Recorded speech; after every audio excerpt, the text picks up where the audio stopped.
म मेरो प्रसङ्गलाई अगाडि बढाउनेछु।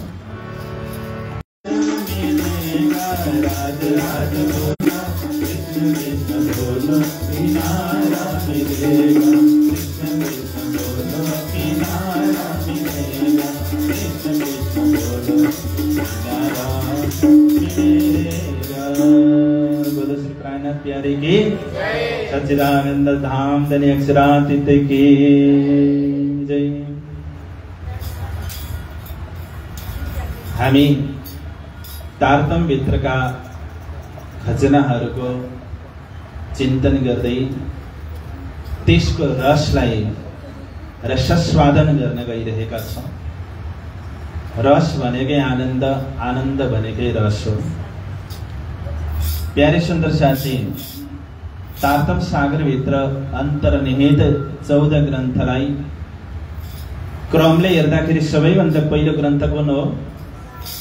रास ग्रन्थ, त्यसपछि प्रकाश, त्यसपछि सटेरितो, त्यसपछि कलश अनि सनन्द किरन्तन, खुलासा, खिलवत, परिक्रमा, सागर, श्रृंगार, सिन्धी, मार्फत, क्यामत नामा 14 ग्रन्थलाई यसरी क्रमले राखिएको छ। हाम्रा ब्रह्म मुनिहरूले यसलाई जिल्द बान्ने क्रममा यो क्रमले राख्नुभयो। यहाँलाई जानकारी दिउँ, प्राणनाथजी महाराजको अन्तिम समयसम्म पनि बाणी अवतरण भइ नै रहेको थियो। 1748 सम्म प्राणनाथजी महाराजको मुखारविन्दबाट अवतरित भएका बाणीहरूलाई ब्रह्ममुनिहरूले लेखे टिपे संग्रहित गरे र त्योभन्दा पछाडि अवतरित भएका बाणीहरू बुझिएन अनि ब्रह्मात्माहरूले टिपुट गर्न सक्नु भएन र विशेष गरी 1748 सम्म चाहिँ तारतम बाणी प्रकटीकरण भइ नै रह्यो, ब्रह्मात्माहरूले लेखि नै रहनुभयो। प्राणनाथजी महाराजका मुखारविन्दबाट निक्लेका अन्तिमका बाणीहरूलाई आखरको बाणी भनेर किरन्तन ग्रन्थमा राखिएको छ। अहिले म किरन्तन ग्रन्थको विषयमा बोल्दाखेरि यी प्रसङ्गहरूलाई पनि सम्बोधन गर्नेछु। म क्रमको कुरा मात्रै गर्दैछु। रास ग्रन्थ किन पहिला, प्रकाश पहिले नआएर रास किन पहिले आयो, त्यस पछाडि प्रकाश पछाडि सटरितो किन, कुन क्रमले यसरी मिलाइयो? यो क्रम मिलाउने, जिल्द बान्ने भनेको त केशवदासजी महाराज हुनुहुन्थ्यो।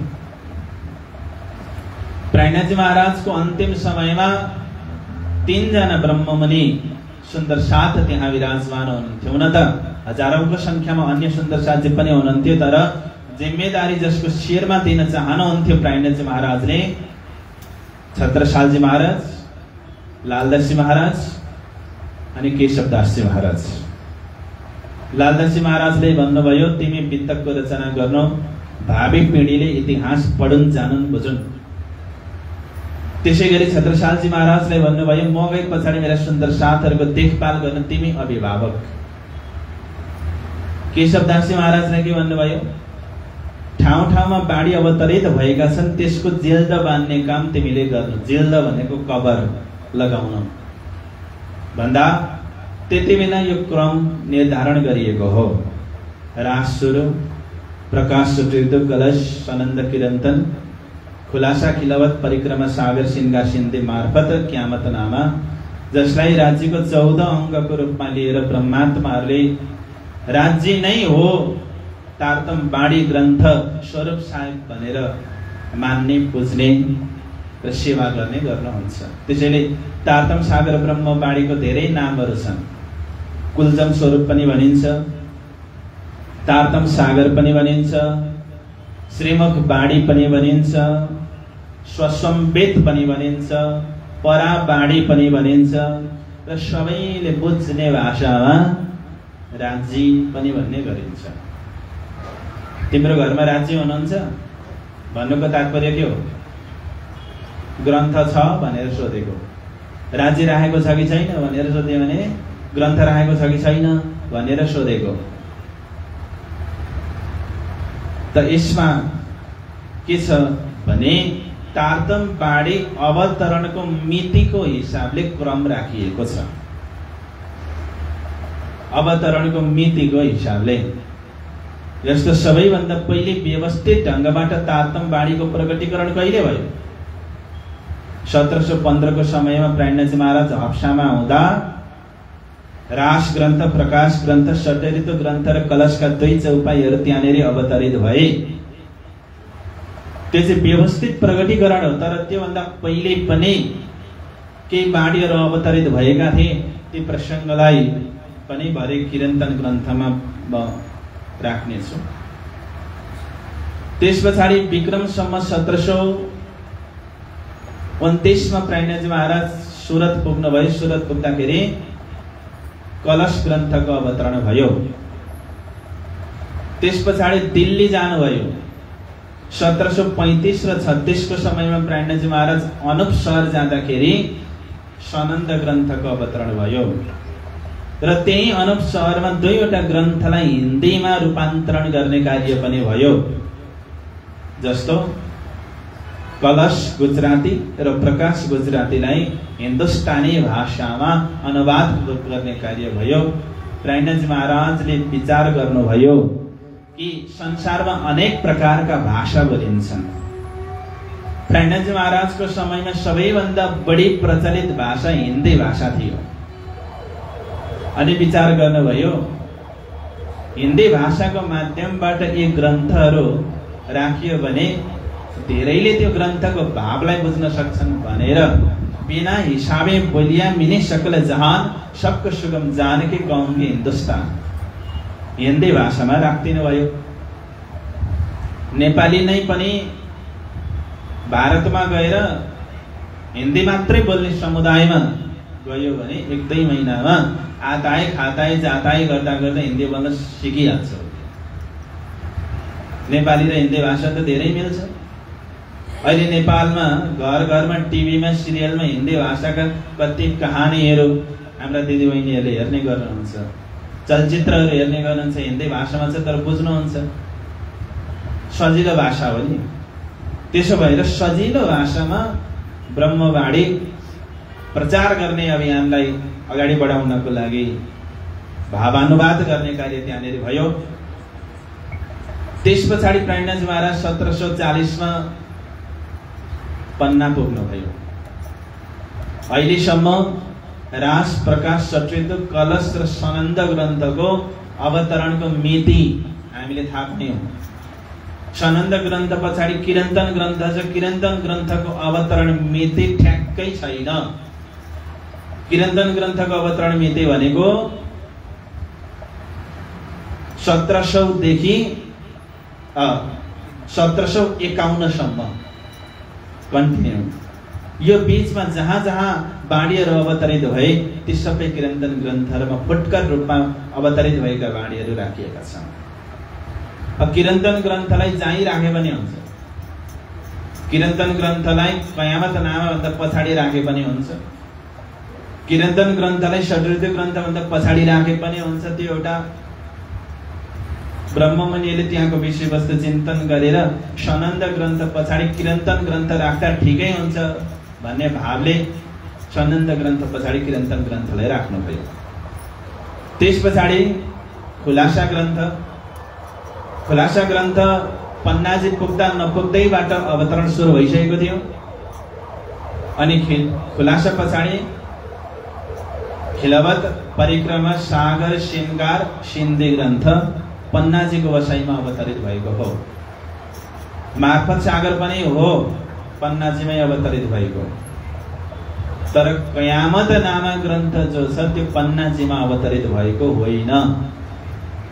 कयामत नामक ग्रन्थ चाहिँ चित्रकूटमा अवतरित भएको। वसन्त सुर्खीले लिएर जानुभएको थियो प्राणनाथजीलाई।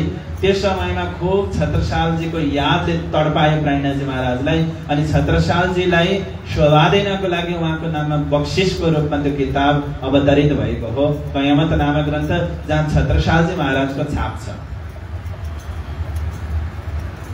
र अवतरणको मितिले हेर्ने हो भने कयामत नामक ग्रन्थ मार्फत सागर भन्दा पनि अगाडि अवतरण भएको हो। तर त्यहाँनिर जुन एउटा भाव छ, थीम छ, त्यसको मूल्याङ्कन गरेर ब्रह्मात्माले मार्फत सागर ग्रन्थ भन्दा पछाडि कयामत नामक ग्रन्थलाई राख्नु भएको हो। त मैले अहिलेसम्म हजुरहरूलाई अवतरण बाणीको मिति र ग्रन्थहरूलाई कुन क्रममा कसरी किन मिलाइयो भन्ने कुराको खुलासा गर्ने प्रयत्न गरे। अब प्रत्येक ग्रन्थहरूको थोरै थोरै भाव हामी श्रवण गर्नेछौँ। सबैभन्दा पहिले रास ग्रन्थ। रास ग्रन्थको प्रगटीकरणमा भागवत ग्रन्थ पृष्ठभूमि हो। किनभने भागवत ग्रन्थ भनेको सम्पूर्ण धर्मशास्त्रको सार हो। भागवतकै मङ्गलाचरणमा के लेखेको छ भने वेद रूपी कल्पवृक्षको पाकेको फल भागवत हो। निगम कल्पतरोर गलितम फलम, यानी कि वेदको सम्पूर्ण धर्मशास्त्रको सार भागवत ग्रन्थ रहेछ। त भागवतको पनि सार चाहिँ के हो त? प्रायणजी महाराजले प्रकाश ग्रन्थमा भागवतनो सार भन्ने प्रकरणमा जुन कुरा उल्लेख गर्नुभएको छ त्यो कुरालाई म हजुरहरू समक्ष पस्किँदैछु। भागवतमा जम्मा 12 स्कन्द यानी कि 12 स्कन्द छन्। त्यसमध्ये 10औं स्कन्द मुख्य रहेछ। 10औं स्कन्दमा 90 अध्याय, 90 अध्यायमा पनि 35 अध्याय मुख्य रहेछ। 35 अध्यायमा ब्रजरासको कुरा गरिएको छ। त्यसमा पनि रास 5 अध्याय मुख्य मानिएको छ। भागवतको सार रास हो। त्यही रासबाट तारतम्यको यात्रा प्रारम्भ भयो। त यही क्रमलाई मूल्याङ्कन गरेर प्राचार्य महेन्द्र महाराजजीले के भन्नुभएको छ भने वेयर द शास्त्र एन्ड्स तारतम्य बिगिन्स, जहाँ गएर शास्त्र टुङ्गिन्छ तारतम्यको यात्रा त्यहाँबाट प्रारम्भ हुन्छ। यानी कि रास ग्रन्थबाट तारतम्य सुरु भएको छ। रास ग्रन्थ भनेको चरणको संज्ञा दिएको छ। रास ग्रन्थलाई हामीले चरणमा पर्दछौँ भने सुरक्षाको अनुभूति गर्दछौँ, कृपाको अनुभूति गर्दछौँ। चरणले मन्दिरसम्म पुर्याउँछ र आचरणले परमात्मा समक्ष पुर्याउँदछ। त्यो प्रेम चाहिँ चरणमा बसेको हुन्छ। त्यसैले हामी ठाकुराणीजीको स्वरूपलाई चिन्तन गर्दै पहिले ठाकुराणीजीको चरणकै ध्यान गर्ने गर्दछौँ।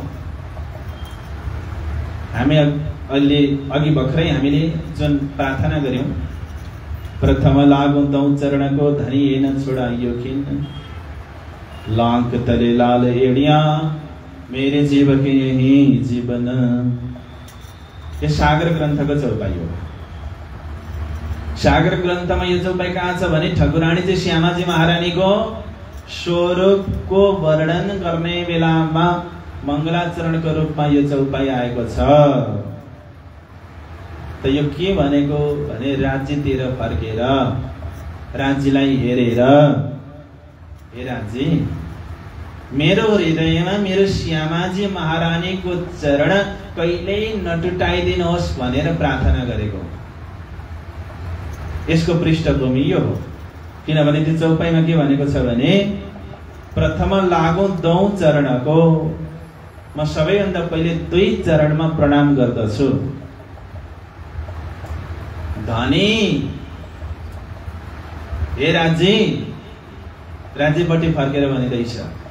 तर प्रणाम गरिँदैछ कसकोमा? श्यामाजीको चरणमा प्रणाम गरिँदैछ।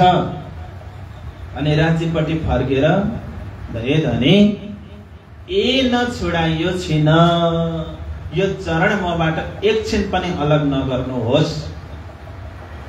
लांक तले लाल एडिया, श्यामाजीको चरणमा जुन एउटा पैतालोमा गहिरो भाग छ त्यो लाङको, त्यो कुर्कुच्चा भन्दा माथि गोली गाँठोको तलपट्टि दायाँ बायाँ पनि गहिरो भाग छ, त्यसलाई लाङ भनिन्छ। हो लांक तली लाल एडिया, राता कुर्कुच्चाहरू लालिमाले युक्त भएको उज्जवल, त्यो नै मेरो जीवको जीवन हो। यानी कि आफ्नो प्रेमको समर्पण भनेको चरणमा राखिन्छ नि। त्यसो भएकोले गर्दाखेरि रास ग्रन्थ पहिले आएर चरणको संज्ञा दिएको छ र रास ग्रन्थको सार भनेको के हो भन्दाखेरि प्रेम हो। रास ग्रन्थ भन्ने बित्तिकै रस सम्झिने, रस भनेकै प्रेम हो। रसनाम समूह इति रास। अब रास ग्रन्थ भित्रै पनि दुईवटा खण्ड छन्। मूलभूत रूपमा ग्रन्थलाई चिन्तन गर्दा कसरी चिन्तन गरिन्छ भन्दा दुईवटा खण्ड छन् रास ग्रन्थभित्र। एउटा मोहजलको प्रकरण छ, अर्को रासलीलाको व्याख्या छ। रासलीलाको व्याख्या छ भनिरहँदाखेरि पनि ब्रजलीलाको व्याख्या पनि थोरै छ। जस्तो रास ग्रन्थको प्रकरण 4 मा ब्रजलीलाको मात्रै व्याख्या छ। प्रकरण 5 मा गइसकेपछि एणे पगले आपण चाले काई पगला एरे परमान सुन्दर साथी भनेर ब्रजलीलाबाट रासलीलामा कसरी प्रवेश गरियो भन्ने कुराको प्रवेशको सन्दर्भ त्यहाँनेर राखिएको छ। तर प्रकरण 4 मा विशुद्ध ब्रजलीलाको वर्णन छ। प्रेम सेवा वाले प्रगट कीधि। सबैले ताली बजाए है। ब्रज तडी आवार रे, ब्रज तडी आवार रे, सेवा वाले प्रगट कीधि, सेवा वाले ब्रज तडी आवार रे।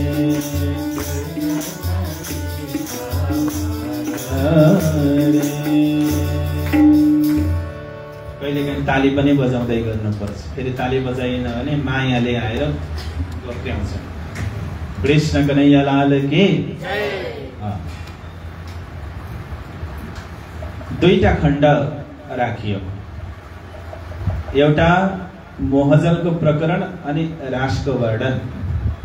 त रासको वर्णन गरिँदैछ किन मोहजलको प्रकरण राखियो त भन्दा मोहजलबाट हाम्रो चित्तवृत्तिलाई अलग गर्नको लागि मोहजलको प्रकरण राख्यो। त्यस पछाडि रसको चर्चा गरियो। किनभने हाम्रो चित्तवृत्ति मोहबाट निवृत्त हुन सकेन भने रसानुभूति हुँदैन। मोह सागरलाई नबुझिकन मेहेर सागरलाई बुझिँदैन भनेर त्यो गरिएको छ। खासमा रास ग्रन्थको वर्णन भनेको प्यारी सुन्दर साथी प्रकरण 6 बाट सुरु हो। बोलो श्री प्राणनाथ प्यारी की।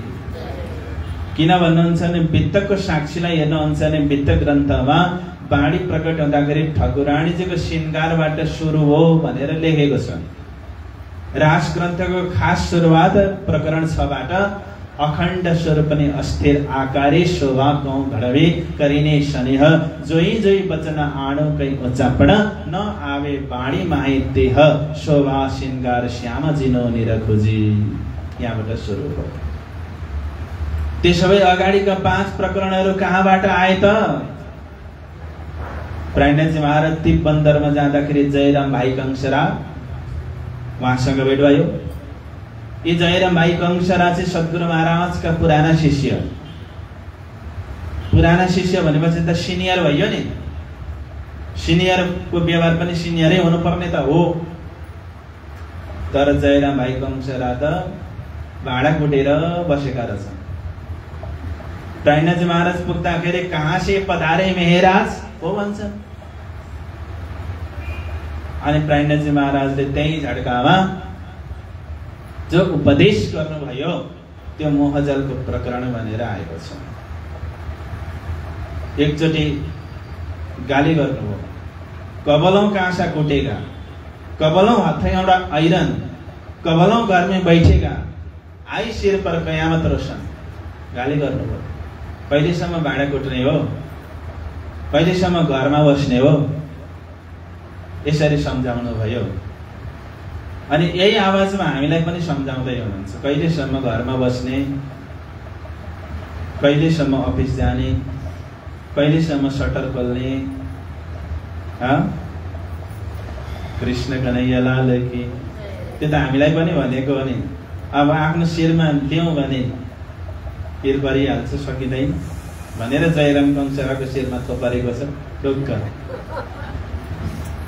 धन्य एकजना जयराम कंसराले सहन गर्नुभएको छ। कृष्ण कन्हैया लाल की।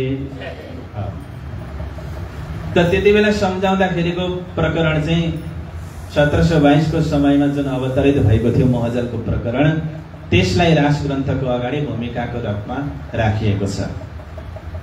त्यस पछाडि रासलीलाको वर्णन छ। रासलीला हामी भन्ने गर्दछौँ नि प्यारे सुन्दर साथी, त रासलीलामा भयो चाहिँ के त? यो कथा कहानी रास ग्रन्थभित्र छ। अनि रास ग्रन्थको चर्चा गर्दाखेरि दुईटा रास छ भन्ने कुरा दिमागमा राखेर चिन्तन गर्नु पर्यो। यही धरतीमा प्रतिबिम्ब भित्रिचा सखीले खेलेको रासलाई नै मूल रास सम्झेर रास पढ्यो भने पूर्ण रस लिन सकिँदैन।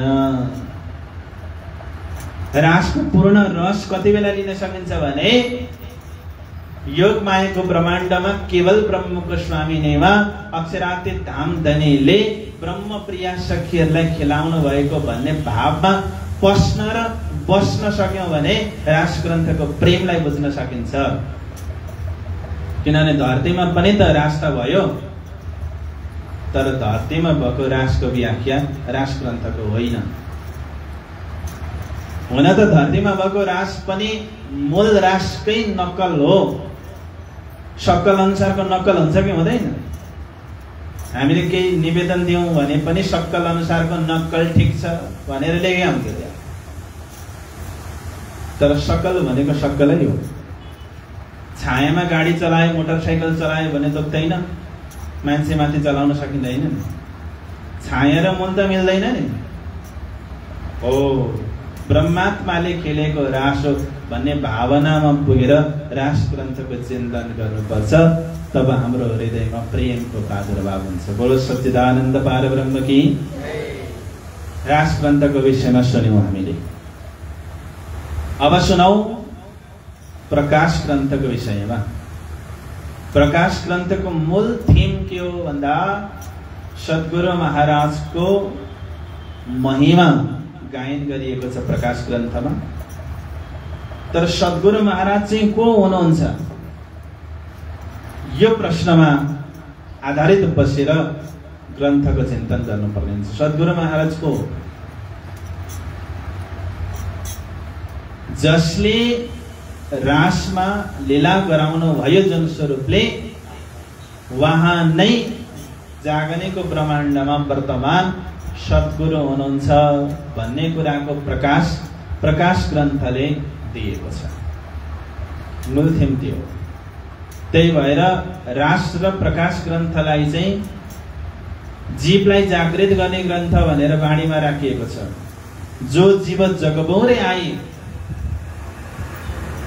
यदि जीवलाई जागृत गर्न छ भने तोता जो रास प्रकाश जे रास र प्रकाशलाई हेर जीवलाई जागृत गर्ने। जीवलाई जागृत कसरी गर्ने? यो सुतेको छ, भरम भ्रान्तडीले यसलाई मस्त निद्रामा राखेको छ।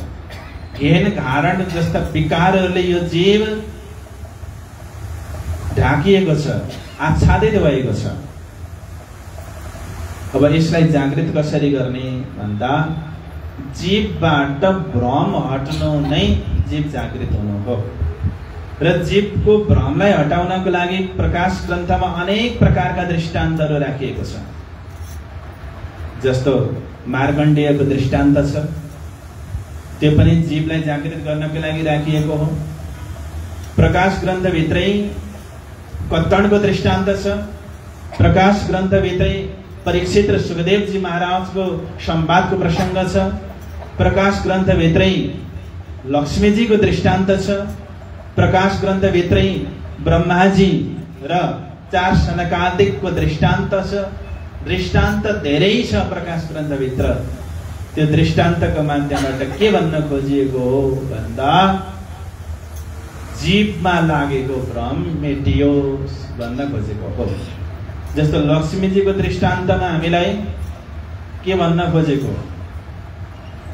त भगवान विष्णु वैकुण्ठ छोडेर धरतीमा किन आउनुभयो भन्ने कारणको खुलासा हुन्छ। तर त्यति मात्रै होइन लक्ष्मीजीको दृष्टान्तको आशय।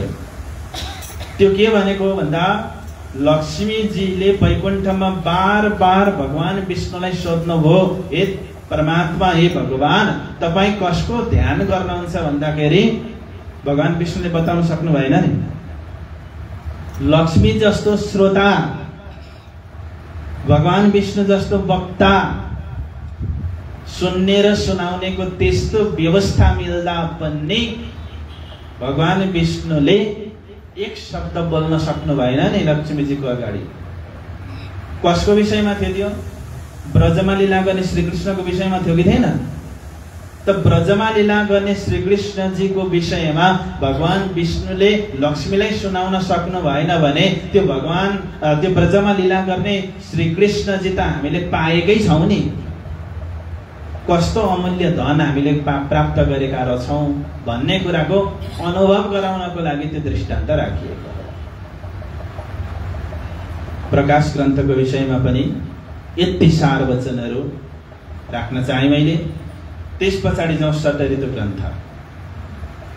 षट्ऋतु ग्रन्थ भनेको चाहिँ विरहले ओतप्रोत भएको ग्रन्थ। अहिले बिहानको प्रशिक्षणमा पनि षट्ऋतु ग्रन्थै चल्दैछ। त्यो विषयमा हजुरहरूले धेरै कुरा प्रशिक्षणको माध्यमबाट पनि जानिसक्नु भएको छ। रास ग्रन्थमा प्रेम प्रकट भयो। प्रकाश ग्रन्थमा त्यो प्रेम कसको लागि समर्पित हो भन्ने स्वरूपको परिचय दियो। अनि षट्ऋतु ग्रन्थले त्यो प्रेमलाई कसरी परिपक्व बनाउने भन्ने कुरा सिकाइँदैछ। विरह नभइकन प्रेम परिपक्व हुन सक्दैन। सूत्र के छ भने दुःख थे विरह उपजे विरह प्रेम इश्क प्रेम जब आए तब नेहे मिले हक। दुःखबाट विरह उत्पन्न हुन्छ, विरहबाट प्रेम पैदा हुन्छ र प्रेम अलिक लर्खराउन थाल्यो भने विरहको मल हालेर त्यसलाई पुष्ट गरिन्छ। त षट्ऋतु ग्रन्थभित्र 4 वटा सन्दर्भका विषयहरू जोडिएको छ। किनभने षट्ऋतु ग्रन्थ भनेको विरहले उत्पन्न भएको ग्रन्थ मैले भनिसकेँ। 4 वटा समय कुन कुन समय भन्दाखेरि इन्द्रावती आत्मा आरब जानु भएको वखतमा जुन विरह भयो त्यो एउटा प्रसङ्ग। त्यस पछाडि आफ्नो घरमा बस्नुभयो त्यो प्रसङ्ग। त्यस पछाडि कलाजीको पासमा गएर बस्नुभयो त्यो प्रसङ्ग। अनि सद्गुरु महाराज त्यहाँ धाम गइसके पछाडि जुन तर्पण भयो त्यो प्रसङ्ग। 4 वटा विरहको भाव त्यहाँनिर जोडिएको छ। र षट्ऋतु ग्रन्थलाई पनि 2 वटा भागमा वर्गीकरण गरेर चिन्तन गर्नुपर्दछ। एउटा ब्रह्मात्माले गर्नुभएको विरह छ अनि अर्को बेतृचा सखेले गर्नुभएको विरह छ। ब्रह्मात्माले गर्नुभएको विरह 6 ऋतुहरूमा कसरी अभिव्यक्त भयो, विरहको कलश के हो, अनि अधिक मासको विरहमा कस्तो कुराहरू छन्, ती सम्पूर्ण कुराहरू अघिल्लो खण्डमा छ भने पछिल्लो खण्डमा ब्रह्मात्माहरूले गर्नुभएको विरहको अनुकरण गरेर बेतृचा सखीले कसरी विरह गरे त्यो भाव पछिल्लो खण्डमा व्यक्त गरिएको छ षट्ऋतु ग्रन्थ। त्यस पछाडि आउँछ कलश। कलश भनेको ज्ञान हो र कलश ग्रन्थमा ज्ञान त ज्ञान वेद पक्षको ज्ञान उल्लेख गरिएको छ। सबैभन्दा ठुलो ज्ञान त आफूलाई चिन्नु रहेछ। त्यही भएर कलश ग्रन्थको पहिल्यै प्रकरणमा के वर्णन आयो? 5 प्रश्न गर्नुभयो नि। के प्रश्न गर्नुभयो? 5 प्रश्न। तो कौन आई इत क्यों कर, कहाँ है तेरो वतन, नार तू कौन खसम की दृढ़ कर कहो बसन। तू कौन आई त क्यों कर, कहाँ है तेरा वतन, नार तो कौन खसम के दृढ़ कर कहो वचन। 5 प्रश्न सोधेको हो कि होइन? त्यहाँ के सोधिएको छ? तिमी को हौ, कहाँबाट आयो, तिम्रो घर कहाँ हो, तिमी कसको अर्धाङ्गिनी हौ, तिमी जागृतमा छौ कि निद्रामा छौ। यो त आत्म पहिचान सम्बन्धीको कुरा भयो, आफूलाई चिन्नेसँग सम्बन्धित कुरा भयो। त सबैभन्दा उच्च कोटिको ज्ञान भनेको चाहिँ आत्माको पहिचान सम्बन्धीको ज्ञान रहेछ। आफूलाई चिन्नु भन्दा उच्च कोटिको ज्ञान कुनै पनि होइन।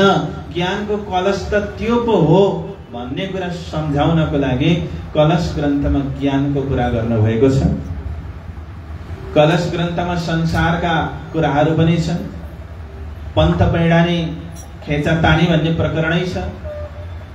विराटको कोइडा, वेदको कोइडा, खोजको प्रकरण, फेरि अवतारको प्रकरण, 24 अवतारको सार, बुद्ध कल्की, त्यसको सार के हो भन्ने कुरा कलश ग्रन्थमा पक्राइएको छ।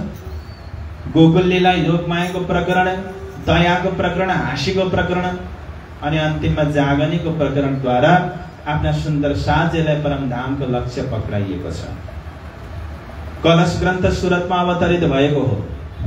कलश ग्रन्थबाट जागनीको तरिका बदलिएको छ। स्वयं प्राणजी महाराजले त्यो कुरा स्वीकार गर्नुभयो र बाणीमा राख्नुभयो के भनेर, आगे कलकले कलकलाए तोही न गयो विकार, कठिन सही तुम्हें खण्डने वचन खाडा धार।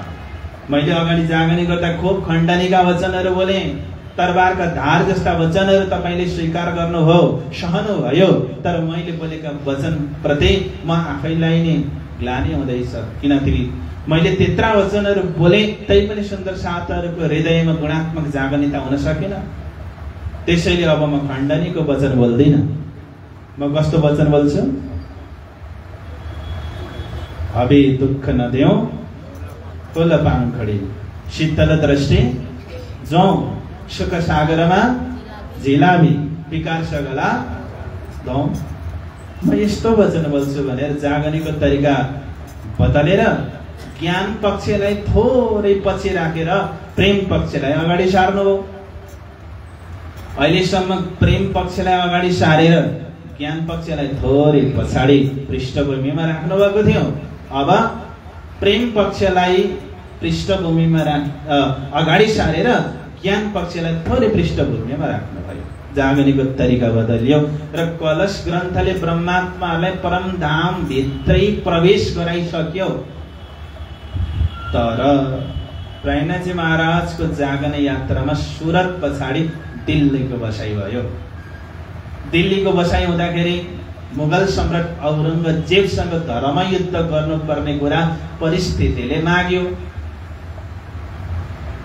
अब औरङ्गजेबले त हिन्दूको शास्त्र त पढ्नु त परै जाओस्, हेर्दा पनि हेर्दैन, त उसलाई त उसकै शास्त्रबाट सम्झाउनु पर्यो नि त। आफ्नो शास्त्र त पढिन्छ। हिन्दूलाई कुरान पढ्न लगायो भने हिन्दूले कुरान पढ्दैन। मुस्लिमले वेद पढ्न लाउँदाखेरि पढ्दैन। यहाँसम्म अनुशासन छ। उ त शरीयतमा यति कट्टर छ, उसले त हिन्दूको मुखै हेर्दैन, ग्रन्थ कसरी पढ्छ त भनेर कुरान भित्रै कस्ता कुराहरू छन् त? मोमिनका कुराहरू छन् कि छैनन्? चौथे आसमान, परमधाम, लाहुतको विषयमा साक्षी छ कि छैन? यावत कुराहरूको खोजी गर्नुभयो। त्यो खोज गर्दा गर्दै चिन्तन मात्रै गर्दाखेरि राज्य महाराजले इन्द्रावतीको हृदयबाट कतेकको सार सनन्द ग्रन्थमा अवतरित गराउनु भयो। बोलो सच्चिदानन्द पार ब्रह्म की। प्राणजी महाराजले गएर हदिसा कुरान पल्टाएर लेखेको होइन है। राज्यले त्यो बाणी उहाँको हृदयबाट आफै अवतरित गराउनु भयो। त्यो कुरा प्राणजी महाराजले स्वयं ग्रन्थभित्र कसरी राख्नु भयो त भन्दाखेरि, पढ्या नै फारसी नाकसु हरफ आरब, शून्य न कान कुरानको और खोलत माइने सब। मैले फारसी पढेको पनि होइन, मैले आरबी शब्दहरूको विषयमा जानेको पनि थिइन, कुरान भन्ने कुरा कानले सुनेको पनि थिएन, तर त्यहाँ भएका कुराहरूको सबैको अर्थ खोल्ने क्षमता राज्यले मलाई दिनुभयो भनेर त्यही ग्रन्थभित्र राखिएको छ। खुलासा ग्रन्थभित्र हेर्नुहोस्। खुलासा ग्रन्थ सनन्द ग्रन्थ प्रसङ्ग मिल्ने भएकोले चौपा यताउता हुन्छ, किनभने अन्तर सम्बन्धित छ त्यहाँनिर कुरा। अब सनन्द ग्रन्थभित्र हेर्ने हो भने पनि त्यहाँनिर 2 वटा खण्ड भेट्नुहुन्छ। हजुरहरू के भन्दा एउटा सनन्द ग्रन्थमा कलश ग्रन्थकै कतिपय प्रकरणहरूलाई केही भाषा परिवर्तन गरेर राखिएको छ, अनि कतिपय प्रकरणहरू आयतहरू नै कतिपय भाषाको जस्ताको तस्तै पनि राखिएको छ त्यहाँभित्र, उर्दू फारसीमै छ। अनि कतिपय प्रकरणहरू चाहिँ कुरानका सारहरूको रूपमा त्यहाँनिर आएका छन्। त 2टा खण्डमा एउटा खण्ड कलश ग्रन्थकै प्रकरणहरूलाई भाषा परिवर्तन गरेर राखिएको छ। उदाहरण दिनु पर्दाखेरि कलश ग्रन्थमा सुनियो बाणी सुहागिनी होते जो अकथ अगम सो वितक गौतमको ओडजासी सब भरम भन्ने चौपाई छ। त्यसलाई सनन्द ग्रन्थमा पनि राखिएको छ, तर भाषा कति परिवर्तन भएको छ हेर्नुहोस्। सुनियो बानी सुहागिनी भन्ने ठाउँमा सुनियो बानी मोमिनो भन्ने शब्द छ, सुहागिन शब्द त्यहाँ छ। उडजासी सब भरम भन्ने ठाउँमा उडजासी सब गफलत छ, भरम छैन। मैले एउटा मात्रै उदाहरण दिएको, यस्ता धेरै कुराहरू छन्, तपाईहरु स्वयं खोज्नुहोस् त्यहाँनिर। किन भन्दाखेरि यता वैदिक शब्द भयो सुहागिन भनेको, ब्रह्म भनेको यता वेद परक शब्द भयो, त मोमिन गफलत यी शब्दहरू कर्तव्यका हुन्। त्यो भएर अपनत्व आओस् यो औरंगजेबलाई बाढीमा भन्नको लागि त्यो गरियो।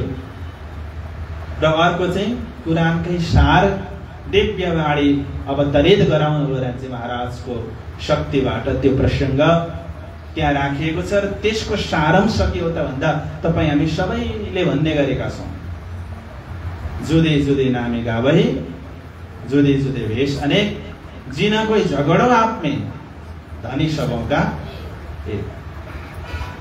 अलग अलग नाम जापे पनि अलग अलग वेशभूषा धारण गरे पनि झगडा नगर, किनभने धनी सबैको एउटै हुनुहुन्छ। खुदा भने पनि, अल्लाह भने पनि, ब्रह्म भने पनि, सुप्रिम ट्रुथ गड भने पनि एउटै हुनुहुन्छ भन्ने कुरा पक्राउनु भयो। सनन्द ग्रन्थको कुरा त्योभन्दा पछाडि छ किरन्तन ग्रन्थ। बोलो श्री प्राणनाथ प्यारे की। किरन्तन ग्रन्थको विषयमा, किरन्तन ग्रन्थमा प्राणनाथजी महाराज साधनाको दौरानमा रहँदाखेरिका चौपाईहरू पनि छन्। किरन्तन ग्रन्थमा चिन्तन हेर्नुहोस्, प्राणनाथजी महाराजको यात्रा जता जता गयो, जुन जुन परिस्थितिलाई प्राणनाथजी महाराजले सम्बोधन गर्दै जानुभयो त्यो अनुरूपका बाणीहरू त्यहाँनिर छन्। धोरीडा मामुके तारी धुसरी, धोरीडा मामुके तारी धुसरी, बाटडी विषमेरी गाडी भारी भरी, धोरीडा मामुके तारी धुसरी। यी चौपाईहरूदेखि लिएर चलो चलो रे साथ जी आप न जाइए धाम, मोल वतन धनिए बताए जित ब्रह्म सृष्टि श्याम जी श्याम, यहाँ सम्मको चौपाईहरू छन्। धोरीडा मामुके तारी धुसरीबाट सुरु भएको आध्यात्मिक चेतनाको दर्जा चलो चलो रे साथ जी आप न जाइए धाम भन्दा कहाँसम्म चुलिएर गयो भन्ने कुरा किरन्तन ग्रन्थले बताएको छ। थोरै थोरै संख्यामा अवतरित भएका सबै बाणीहरू चाहिँ किरन्तन ग्रन्थभित्र राखिएका छन्। जस्तो प्राणनाथजी महाराज सुरतमा जानुभयो, त्यहाँनिर वेदान्तीहरूलाई सम्झाउनु भयो जुन कुरा, त्यो पनि किरन्तन ग्रन्थमा छ। कहो कहो जी ठौरन हे चल वतन कहाँ ब्रह्म को, तुम तीन शरीर तज भए ब्रह्म, पायो है पुराना ज्ञान। ये चौपाईहरू हो भाइ मेरे वैष्णव कहिए जा वाको निर्मल जाकी आत्मा जस्ता चौपाईहरू। अनि उदयपुरमा सुन्दर साहजीले जुन एउटा बिलौना गरे, कष्ट भयो, त्यसको निवारणको लागि मन्दसरमा बसेर पुकार गर्दाखेरि अवतरित भएका बाणीहरू। बालो विरह रश्विन रंग ब्रह्मा रमाडतो वासना रुदन करे जलधार जस्ता प्रसंगहरू। हरिद्वारमा विजय विनन्द निष्कलङ्क बुद्धावतारको आरती भयो, भइ नै रे नौ खण्डो आरती जस्ता चौपाईहरू। अनि परमधाम मूलमिला भित्रै बसेर जुगल स्वरूपको ध्यान गर्दाखेरि इन्द्रावती आत्माले जो देख्नुभयो त्यो प्रसङ्ग समेत किरन्तन ग्रन्थमा छ। स्वरूप सुन्दर सुनकुल सकोमल रुआ देख नैना खोल नूर जमाल फेर फेर महबूज आवत हृदय किया किनन तेरा कौल फैले हाल। तो किरन्तनको अर्थ चाहिँ कीर्तन हो। कीर्तनको माध्यमबाट कर्मको बन्धन छुटकारा हुन्छ भन्ने कुरा गरिएको छ। भजन बिना सब नरक हे, भजन गरे भने नरक जानुपर्छ भन्नुभयो टाइनजी महाराजले। त कीर्तनको माध्यमबाट कर्मको बन्धनलाई नष्ट गरेर परमात्मालाई प्राप्त गराउने ग्रन्थ कीर्तन ग्रन्थ हो। त्यस पछाडि अर्को ग्रन्थ के छ? खुलासा। खुलासा ग्रन्थको बडा सुन्दर भाव छ। अगाडि वेदको पनि व्याख्या भयो, कतेबको पनि व्याख्या भयो। वेदको व्याख्या कलश ग्रन्थको माध्यमबाट भयो, कतेबको व्याख्या सनन्द ग्रन्थको माध्यमबाट भयो। र कतेब र वेदले भनेको कुरा एउटै हो। जो कछु कैया कतेबले सोही कैया वेद। वेद र कतेबले निचोड दिन खोजेको कुरा एउटै हो। नाममा झगडा नगर्नु है भनेर खुलासा गरियो, स्पष्टीकरण गरियो। त्यो खुलासा ग्रन्थभित्र छ। जस्तो उदाहरण दिउँ, मृत्युलोकलाई वेदले मृत्युलोक भन्छ, मर्त्यलोक भन्छ। कतेबले के भन्छ? नासुत भन्छ। वैकुण्ठ वेदको भाषा हो, कतेबको भाषामा वैकुण्ठ के हो? मलकुत हो। वेदको भाषाले अक्षर ब्रह्म, अक्षर धाम, कतेबको भाषाले जबरुत, सदरतुल मुन्तहा, कतेबको भाषाले। वेदको भाषाले परम धाम, अक्षरातीत धाम, कतेबको भाषाले लाहुत, चौथे आसमान।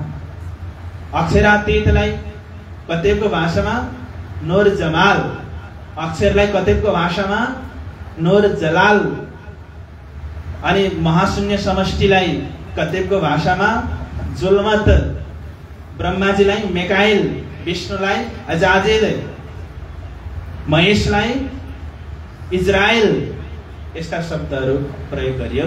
खुलासा ग्रन्थको माध्यमबाट स्पष्टीकरण गराउने कोसिस गरियो। त्यस पछाडि आउँछ खिलवत ग्रन्थ।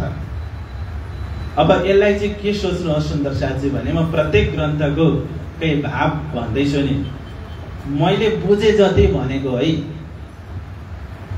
त्यसको भाव त्यही हो होइन, तर मेरो चिन्तनले कति भेटे त्यसमा पनि। अघि पुजारीजी महाराजले भोजन गर्दै गर्दा 14 ग्रन्थको विषयमा भन्दैन पर्यो भनेकोले गर्दाखेरि बल गरेको। अलिक चिन्तन गर्ने समय भएको भए अझै बढी भन्न सकिन्थ्यो होला। खिलवत ग्रन्थ भनेको मूल मिलावा एकान्त बैठकलाई खिलवत भनिन्छ। खिलवत भनेको चाहिँ संसार र परम धामको ढोका हो। ढोका भनेको के हो? बाहिर निक्ले, घर बाहिर, भित्र बसे, घर भित्र, ढोका त्यो स्थान हो कि होइन? खिलवत भनेको मूल मिलावको माध्यमबाट आँखा बन्द गर्दाखेरि संसार, आँखा खोल्दा परम धाम हो, ढोका हो। एकान्त बैठक पनि हो, एकान्त बैठक हो, एकान्त बैठक पनि हो, एकान्त बैठकको छलफल पनि हो खिलवत ग्रन्थ। किनभने राज्य महाराजले मूल मिलाव भनेको 5मा चोक हो कि होइन? 4 चौरस हवेलीले पार गरेर पनि जानुपर्छ। यहाँ बारतलीमा बसेर कुरा गर्नु हुँदैन, अरूले पनि सुन्न सक्छन् है। गोप्य कुरा हो यो, भित्र गएर गरौँ भनेर एकान्तमा लगेर गोप्य कुरा गर्न खिलवतमा लिएर जानुभएको नि सकिएला हो। त्यहाँ लगेर सम्म सम्झाउनु हो, संसार देख्न योग्य छैन, जेति नगर। तर रहरको कारणले गर्दाखेरि सखेले त्यो कुरा सुनेनन्, बुझेनन्, मानेनन् र त्यहाँबाट संसारमा आउनु पर्यो। यो हो खिलवत ग्रन्थ। त्यस पछाडि कुन ग्रन्थ छ? परिक्रमा हो। अब त्यो ढोकाबाट भित्र प्रवेश गरे पछाडि त घरभित्र गइयो नि? गइएन। त परिक्रमा ग्रन्थले घरभित्र प्रवेश गराउँछ। बाणीमा दुईवटा ग्रन्थलाई दुलैनी ग्रन्थ मानिएको छ, एउटा सनन्द ग्रन्थलाई अनि अर्को परिक्रमा ग्रन्थलाई। दुलैन ग्रन्थ किन मानेको? दुलैन भनेको को? विवाहित स्त्री दुलैन हुन्। विवाह नगरी सम्बन्ध नलागिकन कुनै स्त्री दुलैन हुन सक्छिन्? सक्दिन। कुरान पनि कुँवरी रहेछिन् पहिले। कुरानमा अलफ लाम मिम भन्ने शब्दको अर्थ हुन सकेको रहेनछ। कुरानमा शेरक्स नजिक हक्क भन्ने कुराको अर्थ खुल्न सकेको रहेनछ। कयामतको अर्थ खुल्न सकेको रहेनछ। सात निशानको अर्थ खुल्न सकेको रहेनछ। कुँवरी नै रहेछन् कुरान। तर इमाम मेहदी प्राइनजी महाराजले अर्थ स्पष्टीकरण गर्दैन भयो, सम्बन्ध लाग्यो, अब उनी कुमारी रहेनन्, उनी दुलहिन भइन्। त सनन्द ग्रन्थ पुराणको सार भएकोले दुलहिन त्यो अर्थमा। अर्को अब परिक्रमा ग्रन्थलाई दुलहिन ग्रन्थ किन मानेको भन्दा दुलहिनलाई घरभित्र छिर्ने अधिकार हुन्छ कि हुँदैन? हुन्छ। अर्काई छोरी आएर घरमा जति राम्रो सम्बन्ध भए पनि छोराको साथी त हुन्, तर के थाहा बानी लामो हात गर्ने बानी छ कि आनी बानी थाहा छैन। तर तिनै छोरोसँग विवाह गरेर आए पछाडि त्यो घरकी बुढीले सबैभन्दा पहिले दराजको चाबी उनैको हातमा सुम्पिन्छ। यो सम्बन्ध परिक्रमा ग्रन्थमा पनि हेर्नुहोस्, तारतम बाणीमा परिक्रमा ग्रन्थमा गएर मङ्गलाचरण छ, अगाडि मङ्गलाचरण छैन। भागवतमा पहिल्यै मङ्गलाचरण छ 3वटा श्लोकमा। जन्मादेश्य तमयादितरस्तार्थि च विज्ञ स्वराट धर्म प्रजित कैतवत्र परम निर्वत शरणाम सदाम निगम कल्पतरुर गलितम फलम। मङ्गलाचरण छ, तर बाणीमा मङ्गलाचरण छैन, न त वितकमा मङ्गलाचरण छ। यहाँ आएर मङ्गलाचरण गरियो। ब्रह्म सृष्टि दिज्यो हारिसैया यही अपना जीवन सखी मेरी जोई मूलवतन ब्रह्म सृष्टि दिज्यो। त यो मङ्गलाचरण यहाँ आएर गर्नुको कारण के हो त भन्दा नयाँ विषय अब धरतीले पाउँदैछ। ब्रह्मधाम जाहेर भएको थिएन नि आजको मितिसम्म धरतीमा। बरु रासको कुरा धरतीले सुनेको थियो, पहिले सद्गुरुको महिमा पहिले धरतीले सुनेको थियो, अनि सद्गुरुको विरह पनि धरतीले पहिले सुनेको थियो। कदेबको कुरा वेदको कुरा धरतीले पहिले सुनिसकेकै थियो। नयाँ विषय होइन, पुरानै विषयलाई नयाँ व्याख्या मात्रै हो। तर ब्रह्मधाम जाहेर गर्ने कुरा चाहिँ धरतीको लागि नूतन विषय हो। धरतीले आजसम्म परमधामको उत्तर दिशामा पुखराज छ, पुखराजजीको तराटीमा 52 हारे बगैँचाहरू छन्, 53 हारे महलहरू छन्, त्यसको बीचमा खजानेको ताल छ भन्ने कुरा धरतीले अहिलेसम्म सुनेको थिएन हो। त्यो भएर चाहिँ अब नयाँ कुरा प्रस्तुत गर्नु छ भन्नको लागि परिक्रमा ग्रन्थमा मङ्गलाचरण राखिएको छ। परिक्रमा ग्रन्थमा पनि 2 पटक परमधामको वर्णन छ। अहिलेसम्म संयोगले हरेक ग्रन्थको 2-2वटा खण्ड छुट्टिँदैछ। परिक्रमा ग्रन्थमा पनि पहिले सद्गुरु महाराजको ज्ञानको आधारमा इन्द्रावती आत्माले परमधामको वर्णन गर्नुभयो। एउटा प्रसङ्ग हजुरलाई भन्छु म। इन्द्रावती आत्माले पहिले परमधाम वर्णन गर्दाखेरि मूल दरवाजा अगाडि 3वटा चबुतराको वर्णन गर्नुभएको छ। प्रकरण 3 मा हेर्नुहोस् त्यहाँ। तर पछि गएर मूल दरवाजा अगाडि 4वटा चबुतराको वर्णन गर्नुभएको छ। एउटा कहाँबाट थपियो? प्रश्न। भन्नको तात्पर्य सद्गुरु महाराजको ज्ञानको आधारमा पहिले वर्णन गर्नुभयो, पछि आफ्नै चितवनीको आधारमा परमधामको वर्णन गर्नुभयो। अब चितवन सकेत हौ जो देत सायद अक्कल भन्ने चौपाइबाट सुरु भएर आफैले चितवनी गरेर हेर्दा त मूल दरवाजाको अगाडि त 4वटा चबुतरा पो छ। सद्गुरुले त 3वटा भन्नुभएको थियो, मैले त 4वटा पो देखेँ। ए सद्गुरु महाराजले मेरो परीक्षाको लागि पो छोड्नु भएको रहेछ भनेर महसुस गर्नुहुन्छ।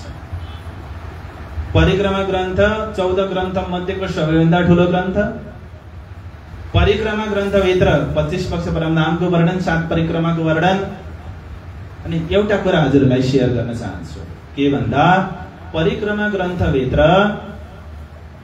24 हाँसको महलको वर्णन भेटिँदैन। तर 24 हाँसको महल त दक्षिण दिशामा हौजकोसर तलाव भन्दा 4.5 लाख कोष पर चिन्तन छ। त्यो कहाँबाट आयो भन्दा ब्रह्ममुनिहरूले आफूले चिन्तन गरेर देख्नुभयो, ग्रन्थमा नभए पनि। त्यो छुट प्राणजी महाराज स्वयंले दिनुभएको छ। उहाँले के भन्नुभयो त भन्दा अटक रया इतही माए परमात्माको दिलमा अवतरित हुन सकिरहेको थिएन। अब विचार गरे सब मेल, अब सबै परमात्माले आफै परमधाममा जागृत भएर आफै हेर्नु है भन्ने आज्ञा दिएर परिक्रमा ग्रन्थलाई पूर्ण गर्नुभएको छ। त्यसपछि अर्को ग्रन्थ के छ? परिक्रमा ग्रन्थ पछि सागर ग्रन्थ। परिक्रमा ग्रन्थको बढी राङमा के छ भन्नुहोस् त हजुरहरू? हजुरहरू पनि धेरै जान्ने भइसक्नु भयो नि। अब त बढी राङमा जानेकै कुरा हो। 8 सागरको वर्णन छ कि छैन? नोर नेर शिर जति सागर, घृत मधु सबैको ठौर, रस सर्व रस सागर, बिना मोमिन पावेको यो 8 सागरको वर्णन छ कि छैन? त्यो 8 सागर भनेका त मूल मिलाव भित्रका 8 सागरको थोपा बराबर मात्रै हुन् भनेर सागर ग्रन्थ भित्र 8 सागरको वर्णन गरियो। मूल मिलावा भित्रका 8 सागरका केही अंश मात्रै बढी राङमा 8 सागर भएका हुन्। मूल त मूल मिलावा भित्रै छ भनेर सागर ग्रन्थ चिन्तन यदि गर्ने भने मूल मिलावा नजाने चर्चनीको माध्यमबाट सागर ग्रन्थ जान्न सकिँदैन। साधारण दिमागले है। अब विशिष्ट दिमाग त चर्चनी नै सागर ग्रन्थको आधारमा बनाएको हो, परिक्रमा ग्रन्थको आधारमै चर्चनी बनाएको हो हुन चाहिँ। तर हामी साधारणतया चिन्तन गर्नु पर्यो भने मूल मिलाव जान्नु पर्यो पहिले, अनि सागर ग्रन्थको लोकेसनमा बस्न सकिन्छ। त्यो सागर ग्रन्थभित्रका 8 सागरहरू के हुन्?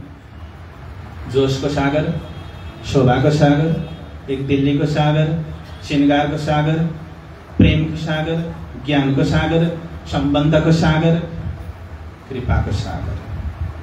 अनि सागर ग्रन्थभित्रै चौथो सागर अन्तर्गत ठाकुराणीजीको श्रृंगारको वर्णन, राज्य महाराजको श्रृंगारको वर्णन, सुन्दर शाहजीको श्रृंगारको वर्णन छ। झट्ट सुन्दा श्रृंगार ग्रन्थमा श्रृंगारको वर्णन होला जस्तो लाग्छ, तर होइन। सागर ग्रन्थभित्रकै चौथो सागर श्रृंगारको सागरमा श्रृंगारको प्रसङ्ग छ।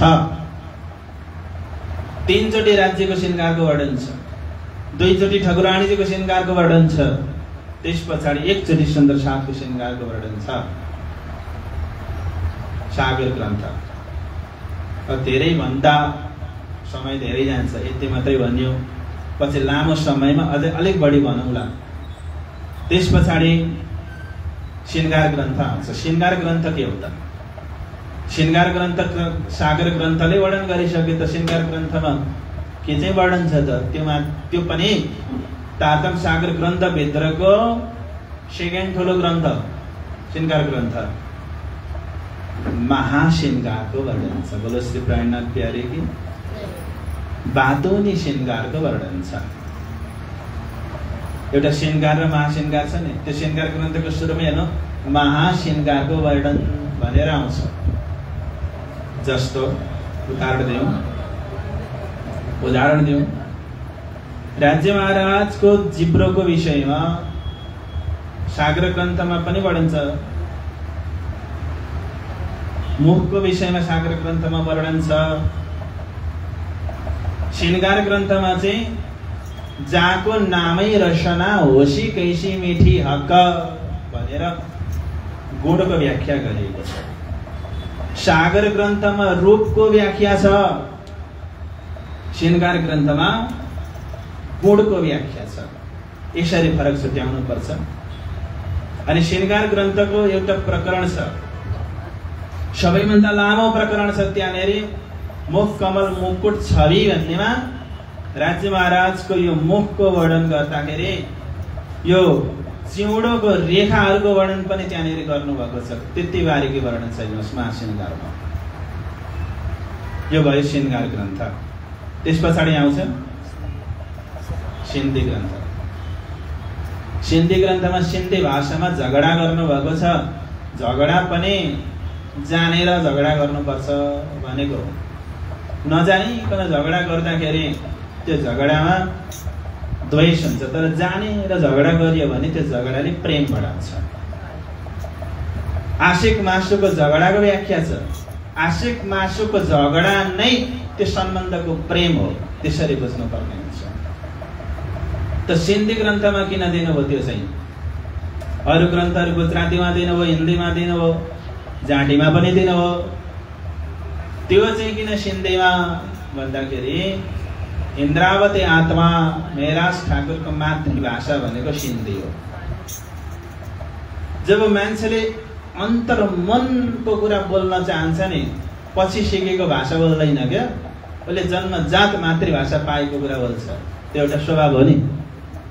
जस्तो यहाँबाट अमेरिकामा गएर जतै नै थ्याङ्क यू वेलकम भने पनि बाटोमा खुट्टा ठोकेको बेलामा त मबाट आमा भन्ने शब्दै निक्लिन्छ नि। कुनै अद्भुत चिजलाई देख्दाखेरि हरे राम भन्ने शब्दै निक्लिन्छ नि। अथवा हामी सुन्दर साझे राजी भन्ने शब्दै मुखबाट निकाल्छौँ नि। त आफ्नो निक्ल्यो कि निक्लेन? निक्ल्यो नि। त आशिक मासुको झगडा अन्तरात्माले प्रियतमलाई पुकार गर्दाखेरि चाहिँ आफ्नै मातृभाषाबाट पुकार भएको छ। हुन त यो जाहेरी कुरा हो, मैले जुन कुरा भन्दैछु संसारिक कुरा भने है, मैले मुन थीम चाहिँ के हो त भन्दाखेरि आशिक मासुको झगडाकै कुरा हो। झगडा कहाँ हुन्छ? जहाँ प्रेम हुन्छ त्यहाँ झगडा हुन्छ।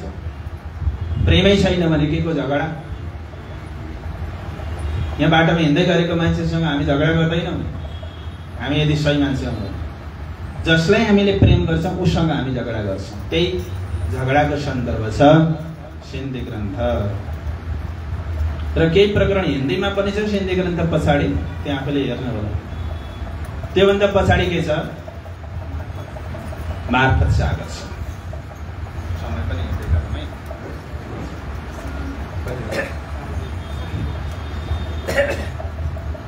ल एउटा मिठो जय जयकार अब सकिन आँटो। प्राणनाथ प्यारे की मार्फतको अर्थ हुन्छ पूर्ण पहिचान। मार्फतको अर्थ पूर्ण पहिचान। चारवटा कुरा छन्। एउटा हकीकत, अर्को तरिकत, शरीयतबाट सुरु हो, गडबड छ। शरीयत, तरिकत, हकीकत र मार्फत। त्यसलाई वेदको भाषामा ज्ञान, कर्म, उपासना, ज्ञान र विज्ञान। विज्ञान भनेको पूर्ण पहिचान हो। अब मार्फत सागरभित्रको विषयवस्तु कन्टेन्ट के छ भन्दा यसलाई पनि दुई भाग लगाएर चिन्तन गरौँ। एउटा अक्षरका फरिस्ताहरू, यसमा तीन भाग लगाउँ है।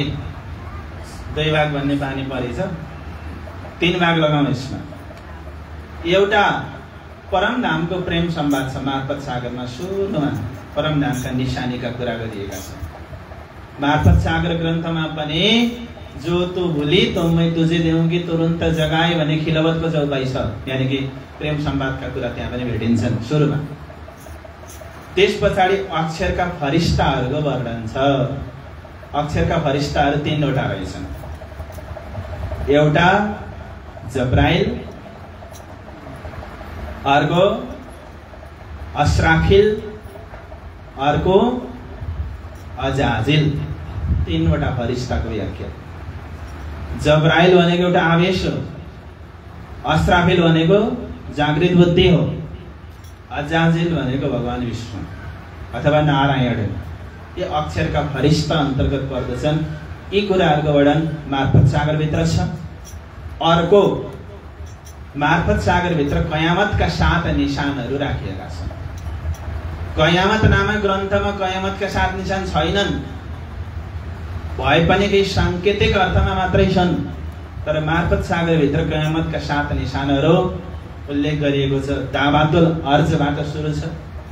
दाबातुल अर्ज, काना दज्जाल, मगरब से सूर्य उगना, आजोज माजोज जाहिर होना, अस्राफिलले सुर फुक्ना, इमाम मेहदी जाहिर होना, रूह अल्लाह जाहिर होना। अब हिन्दीबाट पढेको त्यही आयो। तर सुन्नुहोस् पहिले, दावातुल अर्ज एउटा विचित्रको प्राणी निक्लिन्छ भनेको थियो। त्यसको व्याख्यापट्टि गइन, लामो कुरा छ त्यसमा। शेर, छाती, पीठ, गिदड, मुर्ग, गर्दन, हात्ती, कान पछि गइयो भने लामो समय छ, त्यतापट्टि आज नजाउँ। त्यस पछाडि दावातुल अर्ज पछाडि काना दज्जाल छ। एउटा दज्जाल चाहिँ गधामा चढेर आउँछ, त्यो दज्जालको एउटा आँखा फुटेको छ। जब कयामतको समय आउनेछ यी निशानहरू देखिने छन् भनेर भविष्यवाणी गरिएको रहेछ। कयामतको समय आउँदाखेरि आजुज माजुज जाहेर हुनेछन्। आजुज माजुज भनेको एउटा एक कोषको अर्को 100 कोषको दुईवटा बच्चाहरू आउनेछन् अनि अष्ट धातुले बनेको पहाड जिब्रोले चाट्नेछन्, पातलो कागज जस्तो बनाउनेछन् भनेको रहेछ। कहिले? कयामतको समय।